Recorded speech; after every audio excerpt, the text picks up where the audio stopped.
AP ముఖ్యమంత్రి Chandrababu Naidu లేఖపై CM Revanth Reddy స్పందించారు. చంద్రబాబు రాసిన లేఖను చదివానని, ఈ నెల 6న మధ్యాహ్నం ప్రజాభవన్లో సమావేశమవుదామని లేఖలో పేర్కొన్నారు. చంద్రబాబు అభిప్రాయంతో ఏకీభవిస్తున్నామని చెప్పారు. విభజన చట్టంలోని పెండింగ్ ఇష్యూస్ పై చర్చించనున్నారు ఇరు రాష్ట్రాల ముఖ్యమంత్రులు. మరోవైపు ఏపీ సార్వత్రిక ఎన్నికల్లో కూటమి విజయంపై శుభాకాంక్షలు తెలిపారు సీఎం రేవంత్ రెడ్డి.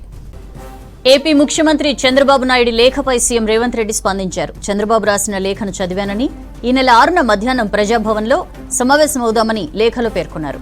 చంద్రబాబు అభిప్రాయంతో ఏకీభవిస్తున్నామని చెప్పారు. విభజన చట్టంలోని పెండింగ్ సమస్యలపై చర్చించనున్నారు ఇరు రాష్ట్ర ముఖ్యమంత్రులు.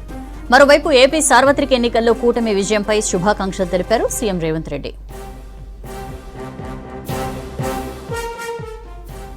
డీటెయిల్స్ తెలుసుకుందాం. యాదగిరి మనతో లైవ్ లో జాయిన్ అవుతున్నారు.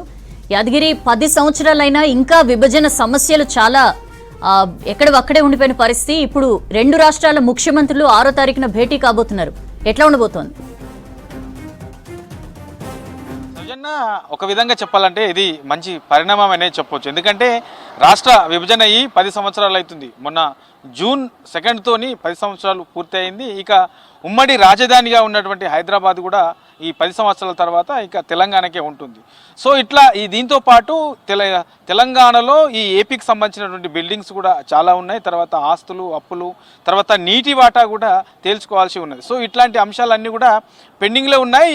ఇక ఇరు రాష్ట్రాలకు సంబంధించినటువంటి సీఎంలు ఈ భేటీ కావడం అనేది కొంత మంచి పరిణామం. ఈ పెండింగ్లో ఉన్నటువంటి సమస్యలన్నీ కూడా పరిష్కారం అయ్యే అవకాశం ఉంటుంది. ఎందుకంటే మంచి వాతావరణంలో భేటీ కావడం, ఆ తర్వాత చర్చించుకోవడము, సో ఇది మంచి వాతావరణం. అయితే దీనికి సంబంధించి నిన్ననే AP CM Chandrababu Naidu Telangana CM Revanth రెడ్డికి లేఖ రాశారు. సో ఈ 10 సంవత్సరాలు పూర్తయింది. తర్వాత విభజనకు సంబంధించినటువంటి అంశాలు చాలా పెండింగ్లో ఉన్నాయి. సో వీటిపైన మనము కూర్చుని చర్చించుకుందాము. సో తెలంగాణకు రావాల్సినవి తెలంగాణకు, ఏపీకి రావాల్సినవి ఏపీకి, ఇంకా ఏమేమి పెండింగ్స్ ఉన్నాయనే దాని మీద పూర్తి స్థాయిలో కూర్చుని చర్చించుకుందాము. దీనికి సంబంధించి ఈ నెల 6న వీలైతే దానికి సంబంధించి సమావేశం ఏర్పాటు చేసుకుందామని చెప్పేసి నిన్న AP CM Chandrababu Naidu Telangana CM Revanth రెడ్డికి లేఖ రాశారు.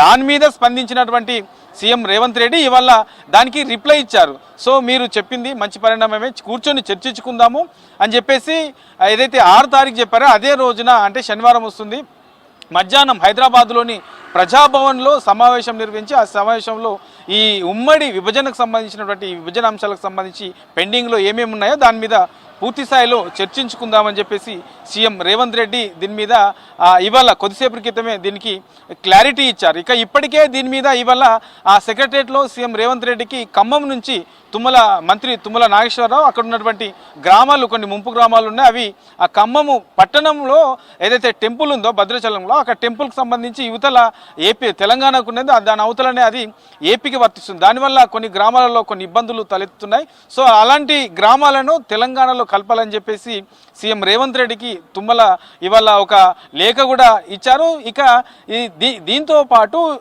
ఏదైతే బిల్డింగ్ సంబంధించి ఉంటాయో, బిల్డింగ్ సంబంధించిన దాంట్లో కూడా కొన్ని ఇబ్బందులు ఉన్నాయి. ఏపీ తెలంగాణకు సంబంధించిన అంశాల్లో కొంత డిఫరెంట్గా చర్చ బయటకు వెళ్తుంది కాబట్టి అలాంటి వాటిపైన కూడా కూర్చొని చర్చించుకోవాల్సిన అవసరం ఉంటుంది అని చెప్పేసి, సో దీని మీద కూడా అధికారులతో ఇవాళ సీఎం రేవంత్ రెడ్డి చెప్పినట్లు తెలుస్తూ ఉన్నది. ఇక మంత్రి కోమటిరెడ్డి వెంకటరెడ్డి కూడా కొన్ని అంశాలకు సంబంధించిన దాంట్లో ఇవాళ సీఎం రేవంత్ రెడ్డికి ఒక లేఖ రాయడంతో పాటు ఆ అధికారులకు ఏదైతే ఈ R&B ఆధ్వర్యంలో ఉండేటువంటి బిల్డింగ్స్ ఏమేమి ఉంటాయో వాటన్నింటి కూడా ఇప్పటి వరకు ఈ 10 సంవత్సరాల పాటు ఏపీకి ఉన్నటువంటి బిల్డింగ్స్ అన్ని కూడా తెలంగాణకు అయ్యే విధంగా వాటిని అన్ని కూడా ఆధీనంలోకి తీసుకోవాలని చెప్పేసి ఇప్పటికే అధికారులందరికీ కూడా సూచించారు. ఇట్లా ఈ 10 సంవత్సరాలు పూర్తి అయింది కాబట్టి ఇక తెలంగాణలో ఉన్నటువంటి ఇప్పటి వరకు ఏపీకి కేటాయించినటువంటి బిల్డింగ్స్, తర్వాత ఆస్తులు, అప్పులు, ఇక తెలంగాణకు రావాల్సినటువంటి వాటాలు, ఇవన్నిటిపైన కూడా పూర్తి స్థాయిలో ఈ నెల 6న ఇరు రాష్ట్రాలకు సంబంధించినటువంటి ముఖ్యమంత్రులు కూర్చొని ప్రజాభవన్లో చర్చించి దానిపైన